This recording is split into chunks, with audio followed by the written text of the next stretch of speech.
లక్ష్మి, పట్టు చీర కట్టుకొని ఒంటి నిండా నగలు పెట్టుకుంటే నువ్వు శ్రీ మహాలక్ష్మిలా ఉంటావు.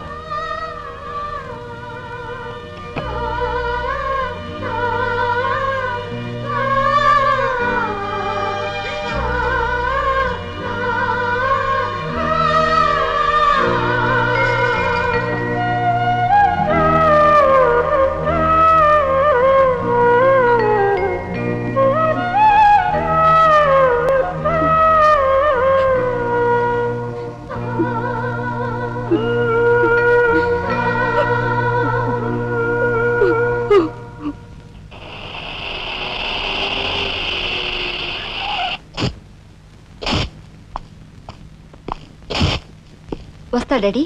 ఇక్కడ దాకా వచ్చి మీ ఆయన చూడకపోతే అలుగుతాడేమో. పద, నేను వస్తాను. ఇదిగో కార్ రివర్స్ చేసుకో. అలాగే సార్.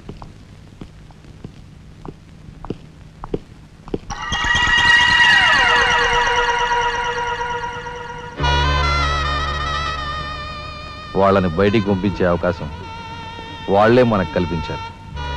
అంటే చిన్నదారి, నీకు అర్థం కాదు. నువ్వు ఒకసారి పైకి వెళ్ళి మీ ఆయన్ని తీసుకురా. మిగతా విషయం నేను చూస్తాను. వెళ్ళి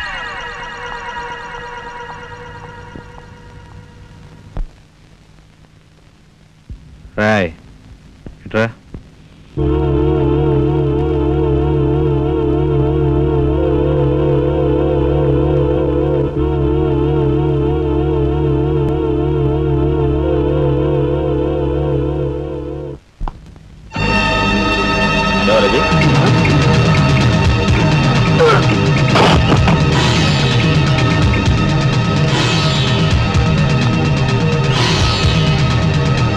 చూసారా మీ వదిన గారి రాసలీలలు?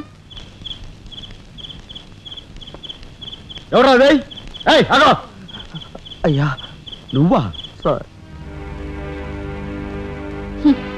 మొగుడు చేస్తే ఆడవాళ్ళు నుదురు కుంకుమ తీసేస్తారని ఇప్పటి వరకు తెలుసు, కానీ చాటు మొగుడు వచ్చినప్పుడు బొట్టు కూడా పెట్టుకుంటారని ఇప్పుడే తెలిసింది. ఇన్నాళ్ళు నిన్ను వదినగా కాదు, తల్లి కన్నా ఎక్కువగా చూసుకున్నాను. కన్న తల్లి చేయకూడని పని చేస్తే ఏ కొడుకు క్షమించడు.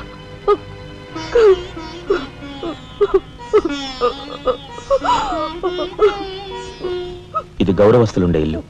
మీరంతా ఎక్కడుండాలో మీరే నిర్ణయించుకోండి. కలెక్టర్ గారు, గౌరవనీయమైన మేజిస్ట్రేట్ హోదాలో జడ్జిమెంట్ ఇచ్చే ముందు మనిషిగా ఒక్క నిమిషం ఆలోచించండి. ఇన్నాళ్ళు మాతో కలిసిమెలిసి పెరిగిన ఒక కుటుంబ సభ్యుడిగా ఎవరో ఎలాంటి వారో తెలుసుకుని మరీ తీర్పునివ్వటం మంచిది. మన కంటి కనిపించేవని నిజాలు కావు. ఈవేళ అన్నయ్య వదిన పెట్టుకున్న బొత్తు నిజం కాదా? కట్టుకున్న పట్టుచీర నిజం కాదా? నేను చూస్తుండగానే ఆ డ్రైవర్ ఇవిడి గది నుంచి బయటికి రావడం నిజం కాదా? ఇవి చాలవా, లేక అగ్ని పరీక్ష చేయించాలా?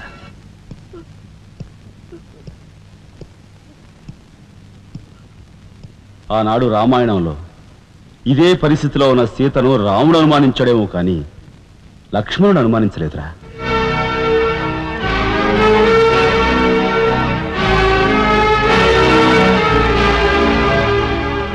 నాయనమ్మా, మీరు లోపలికెళ్ళండి. ఏమిటి చీచి? మీ అన్నయ్య ఇంట్లోంచి బయటికి పొమ్మన్నా ఇంకా ఉండేందుకు సిగ్గులేదు? సిగ్గా? ఆ సిగ్గు అనేది నీకు మీ నాన్నకు ఉంటే మమ్మల్ని ఇంట్లోంచి బయటికి పంపేందుకు ఇంత నీచమైన నాటకం ఆడుండేవారు కాదు. పెద్ద వదిని ఎలా రక్షించుకోవాలా అని తాపత్రయపడుతున్నావా? కాదు, చిన్న వదిన పరువు ఎలా నిలబెట్టాలని ఆలోచిస్తున్నాను. ఏంటి నువ్వు అనేది? పారిపోతున్న డ్రైవర్ వ్యధను తీసుకొచ్చి మా అన్నయ్య ముందు నిలబెడితే నీ సంసారం, ఆ తర్వాత నీ బతుకు ఏమైందో ఒక్కసారి ఆలోచించు. నువ్వు నీ బాబు ఎంతమంది కలిసినా మా కుటుంబాన్ని వేరు చేయలేరు. వెళ్ళి నా మాటగా నీ బాబుతో చెప్పు. ఏం కుసావ్? నేను చెప్పానని నీ బాబుతో, బతుకుంటే వాడి బాబుతో కూడా చెప్పు. ఎంత పొగరు! నీకే కాదు, మొత్తం నీ కుటుంబానికే పొగరు.